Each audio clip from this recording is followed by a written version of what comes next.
obviously the story of the game is Austin. I mean, he looked phenomenal. Yeah. What did you think of him from the stuff standpoint? Well, his changeup was just, absolutely filthy tonight. But you got to give it to Lang. I mean, he got better and better and better as this game went on, especially secondary stuff. So, you had two guys really battling it out after a high-scoring game last night. You got two guys who were just shoving it in the strike zone.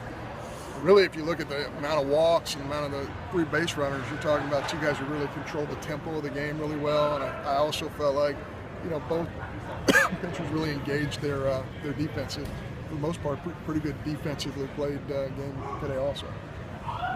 Let's talk about, again, get a leadoff home run there early. Our first inning home run kind of sets the tone. Wasn't a grand slam like last night, but Sexton said he took it and ran with it. Yeah, Jack has been swinging it better and better and better in his drill work, and you just get a sense that he's going to do something special. He took some really good swings on Wednesday.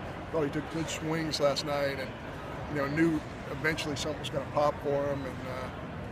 And that's the way hitting works. It comes and it goes, but if you keep grinding and keep working hard, something good's going to happen. And he's certainly one of the hardest working kids in our program. So really happy for him.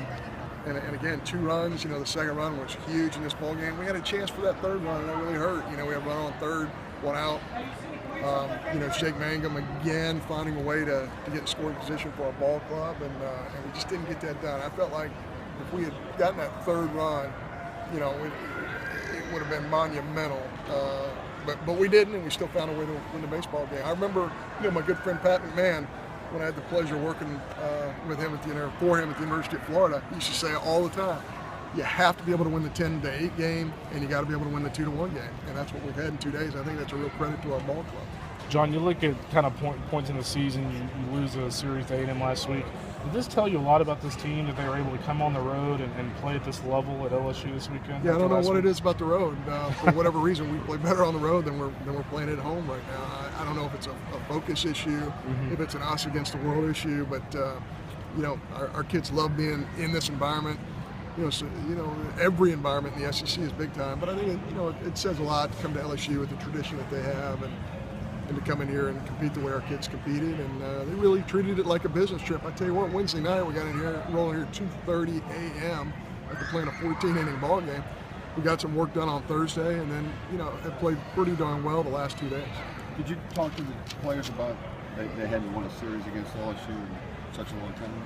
No, you don't talk about that stuff because we're trying to win the next pitch. I mean, we really are, and I'm not speaking coach speak there. I'm not into cliches, but you start worrying about that kind of stuff, it gets in your head. You have to absolutely think about what's going to happen next, the next pitch. And I think our kids, the reason they're able to win this series is because they're focused in on the next pitch. Austin was just efficient because I think he's only about 85 pitches when he was get there in the last inning. And you had Daniel Brown ready for that with the lefties coming up. Yeah, and Daniel's been pitching so well his last couple of times out. We knew we had right-hander coming up. We knew that Humphrey started throwing a cutter just last night. He started playing around with it. Really good pitch. And,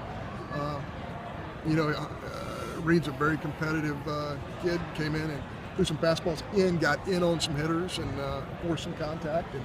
And luckily we ran to the baseball. To get the first series, obviously you all have a chance to sweep out to get the first series win already in 2 games. They've all gotten this issue in a little while. Well, every game in this league's big. I mean, you don't get 2 wins for beating LSU once. You don't get 2 wins for beating, Florida, or Vanderbilt. You just get 1 win. And I'm telling you, I had a great conversation with Paul. The teams that are supposedly in last place in our league are real good. They're throwing first rounders at you on the weekend, so every game matters. And I'm telling you, this of course this is big for us to win on the road. But every win in this league matters, and you have to treat it that way. Have you figured out what you want to do tomorrow with pitching? We'll go Pilkington tomorrow, and I think it's really important that we'll have our bullpen a little. Some of our guys who will be rested up from Wednesday who pitched that marathon that we had in Biloxi.